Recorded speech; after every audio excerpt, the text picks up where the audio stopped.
하나님 말씀 청종하시기 바랍니다. 감사합니다. 여러분들과 함께 예배 드리게 된 것을 기쁘게 생각합니다. 저는 이 시간에 하나님을 사랑하며 기쁘게 합시다, 이러한 제목으로 여러분들에게 말씀을 증거하겠습니다. 모든 사람들은 하나님이 계시는 줄 알지만 하나님이 어떠한 하나님인가를 알지 못하는 사람들이 많이 있습니다. 이방 사람들도 신을 섬기고 있습니다. 그러나 오늘 우리가 여러분들에게 말씀 전하는 하나님은 성경에 있는 대로 천지 만물을 지으신 창조주 하나님이십니다. 창조주 하나님은 오직 한 분이십니다. 그분을 어떻게 우리가 창조주인 걸 아느냐? 하나님의 말씀인 성경을 통해서 친히 알게 됩니다. 다른 책에서는 어떠한 역사 문고에서도 천지를 창조하신 신을 소개한 적이 없습니다. 오직 하나님만이 우리의 창조주인 것을 성경이 친히 말씀하고 있습니다. 우리가 이 하나님이 어떻게 아느냐? 히브리서 11장의 3절에 보면 믿음으로 모든 세계가 하나님의 말씀으로 지어준 줄을 우리가 아나니 보이는 것은 나타난 것으로 말미암아 된 것이 아니라고 말씀합니다. 우리가 하나님의 창조주인 것을 믿게 되는 것은 우리의 지식적으로나 노력으로나 연구해서 된 것이 아니라 오직 믿음으로 모든 세계가 하나님의 말씀으로 지어준 것을 알게 되는 것입니다. 세상 박사가 되어도 믿음이 없이는 창조주 하나님을 알 수가 없습니다. 성경은 말씀합니다. 눈을 보고도 볼 수가 없으며 귀로 듣고도 깨닫지 못한다고 했습니다. 하나님이 천지 만물을 지으신 이 사실은 오직 믿음으로 말미암아 된다는 사실입니다. 우리 하나님은 우리 사람을 또한 지으셨어요. 목적이 있습니다. 하나님께서 지으신 그 목적은 이사야 43장 21절에 이 백성은 내가 나를 위하여 지었나니 나를 찬송케 하려 함이니라. 분명히 하나님은 우리 사람을 지으신 후에 목적이 있는데 하나님이 지으셨다. 왜 지으셨느냐? 찬송하라고 지었다 그랬습니다. 우리는 찬송 노래만이 우리를 부르게 한 것이 아니라 찬송한다고 하는 그 말은 예배하기 위해서 되었다는 말씀입니다. 우리 예배라고 하는 이것이 어디에서 또 있느냐? 시편 50편 5절의 말씀에 나의 성도들을 내 앞에 모으라. 그들은 제사로 나와 언약한 자들이니라 말씀합니다. 우리가 사람을 이렇게 모으고 있는 것은 이 하나님 앞에 제사 드리기 위해서 하나님과 우리와의 맺은 언약 때문에 일어나는 것입니다. 그냥 우리가 열심을 품고 주를 섬긴다고 하는 인간의 노력이 아니라 우리는 언약의 말씀, 성경 하나님의 말씀, 신약과 구약의 언약의 말씀을 통해서 하나님과 우리와 맺어진 그것이 뭐냐? 제사, 예배를 통해서 일어나는 것입니다. 예배만 잘 드려도 여러분들의 앞길이 열려집니다. 예배만 잘 드려도 여러분들의 질병이 치료받습니다. 예배만 잘 드려도 하나님께서 주신 지혜를 통해서 세상 사람들이 알지 못하는 깨달음이 넘쳐 나오는 것입니다. 예배를 우리는 통해서 하나님과 가까워질 수 있고 하나님의 은혜와 복을 누리게 되고 예배를 통해서 내 자신을 성찰하면서 무엇이 잘못되어 있는지를 깨닫고 회개하면서 하나님 앞에 나가게 되는 것입니다. 그래서 우리 하나님 앞에 나아가는 예배라고 하는 것은 하나님 앞에 나가는 것을 말하는 거예요. 오늘 우리가 이 자리에 오신 분들 한 분 한 분도 여기에 왔지만은 하나님 앞에 나가지 않는 분도 계시고 그리고 우리 여기에 나오신 분들도 하나님 앞에 나와서 지금 숫자는 얼마 되지 못한다 할지라도 겸손히 하나님 앞에 예배 드리는 것입니다. 예배 드리는 자가 하나님을 만나게 되고 예배 드리는 자가 하나님의 은혜와 복을 누리게 되는 것이지 숫자가 많아진다는 것을 통해서 되는 것이 아닌 것입니다. 우리는 저 감옥에서도 저 지하 속에서도 눈물 흘리면서 목사님이 안 계시는 그런 자들이 혼자서라도 하나님 앞에 나와 예배 드릴 때 하나님의 위로가 있고 하나님께서 함께 하시는 지혜를 얻게 되고 하나님의 은혜를 놀랍게 받고 누리는 것이 사실입니다. 이것이 옛날 우리 카타콤 시대 때에 일어났던 초대교회 성도들이었어요. 그들은 이 땅에서 살 수가 없었습니다. 다 무덤을 파고 땅 속에 들어가서 거기에서 생활을 했습니다. 죽은 시체 옆에서 생애를 누리게 되었습니다. 그러나 그들은 하나님을 만났기 때문에 어떠한 환난과 핍박과 공포 속에 있을지라도 낙심하지 아니하고 오직 하나님만을 섬기며 하나님만 의지하면서 하나님을 그리워하며 영원한 천국을 바라보면서 살아갔던 복된 자들입니다. 우리가 이렇게 자유스러운 자리에 있지만은 하나님을 만나지 못한 사람들은 좋은 옷을 입고 좋은 음식을 먹어도 그들이 가는 길을 알지 못하는 것입니다. 내가 하는 일이 지옥으로 가는 것인지 천국으로 가는 것인지를 알지 못하는 거예요. 오직 아는 사람 어떤 사람이냐? 하나님 앞에 나와 예배할 때에 하나님께서 주시는 지혜를 통해서 좁은 길을 가며 찬송하며 감사하며 우리는 힘있게 세상을 보고 우습게 여기면서 우리는 가슴을 치면서 피면서 나가게 되는 것입니다. 성경은 이렇게 말씀합니다. 히브리서 11장 6절에 보면은 믿음이 없이는 하나님을 기쁘시게 할 수 없다 그랬습니다.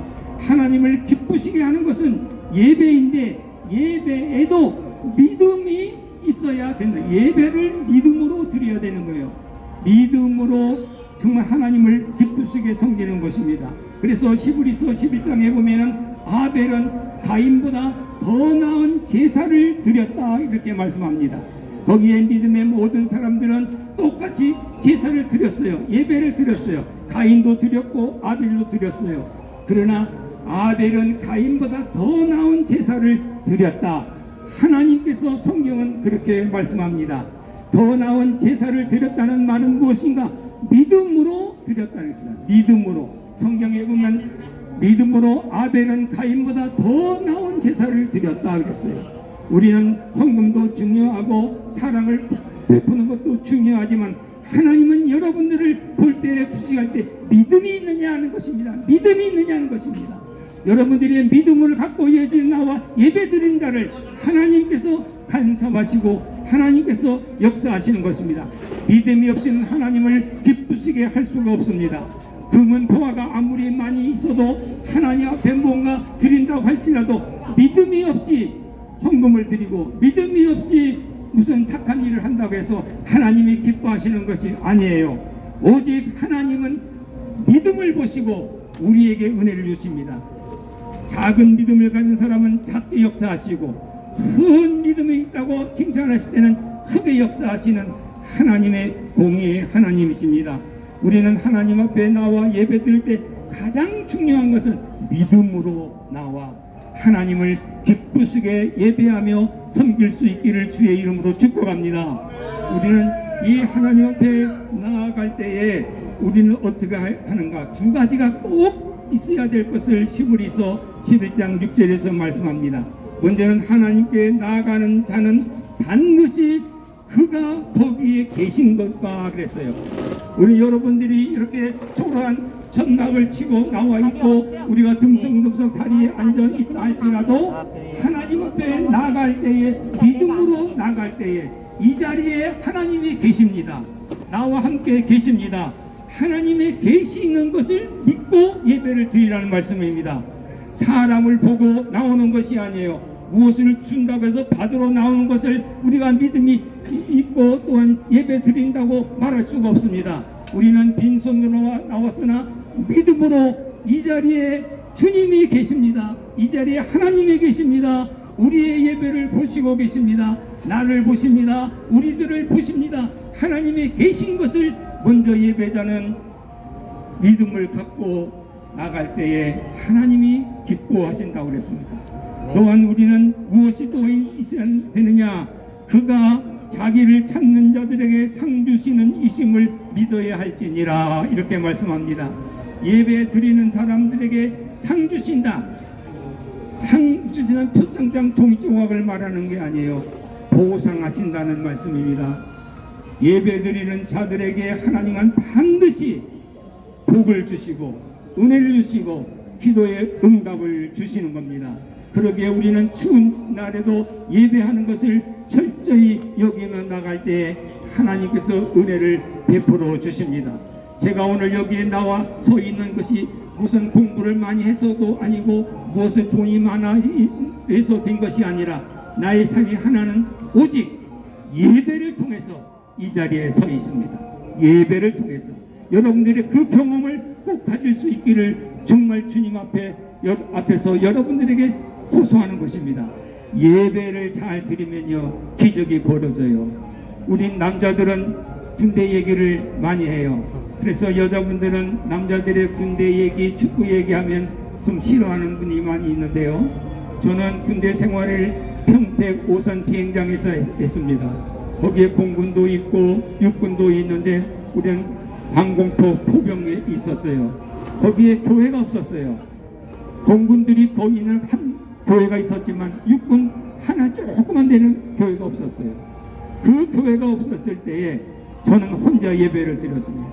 예배 드리는 그 모습을 보고 어떤 사병이 나에게 오더니 나도 같이 예배를 드리면 안 되겠느냐 그래요. 아 좋다. 그래서 둘이서 예배를 드렸어요.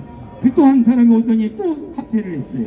아 그분은 식사 당분하는 사람이에요. 우리가 이렇게 조그만 네모반에서만 예배 드릴 것이 아니라 우리가 광고를 해서 주일날은 다 쉬니까 내가 청소를 쫙 해놓고 배식을 빨리 끝마친 다음에 우리 식당에서 예배를 드리자. 그래서 좋다 그랬어요. 정말 그때 예배를 식당에서 드렸어요. 한 20명이 나오더라고요. 거기에 우리 부대원들. 이 소문이 평택시내까지 다 소문이 나왔어요. 송탄과 평택에서. 그때 어떤 장로님 두 분이 저희를 찾아왔어요. 평택제일교회 장로님이십니다. 고형석 장로님, 최영석 장로님 믿지 못해요. 우리 교회 와서 설교를 해주시면 안 되겠습니까? 그래서 저는 장교가 아니에요. 그냥 상병이에요. 그래도 하나님께서 무슨 용기를 주었는지 네 그러하겠습니다. 그 예배를 드려서 제가 평택 제대를 한 다음에 평택 제일교회 담임 목사가 되었고 거기서 하나님께서 복을 주시는데 넌 30명 몇 개 안 되는 교회가 그냥 갑자기 150명까지 이렇게 나오니까 교회가 좁아서 안 돼서 교회를 지었습니다. 교회를 지어서 지금까지도 그 교회를 사용하고 있어요. 이 교회를 보고서 신문에 나간 거예요. 내가 아는 신문사가 아닙니다. 우리의 교회와 나와 같이 이런 것을 통해서 하나님께서는 우리의 서울의 이 촌사람이 서울의 대형교회 목사님이 전화를 오십니다. 같이 일을 하자 그랬어요. 그때 그래서 제가 처음으로 76년대에 한국에서 최초로 유럽에 선교사로 내가 파송된 거예요. 아무도 없을 때. 이 촌사람이 무엇을 하는가? 영어도 못하는 사람이요. 나는 거기에 무슨 수도가 어떻게 비행기를 어떻게 타는 줄도 몰랐던 사람이에요. 비행기를 한 번도 안 타봤거든요. 여러분 제가 왜 이런 말씀드리냐? 예배를 잘 드려야 하나님께서 상 주신다는 사실이에요. 예배를 여러분들이 예배가 실패되면은 인생이 실패되는 거예요. 예배가 성공하면 여러분들의 인생이 성공된다는 사실을 잊지 마시고 예배에 우리의 온 힘을 다해서 하나님을 예배를 통해서 하나님을 기쁘게 섬길 수 있기를 주의 이름으로 축복합니다. 아멘. 예배 잘 드리는 우리 형제자매 여러분들 되기를 바랍니다.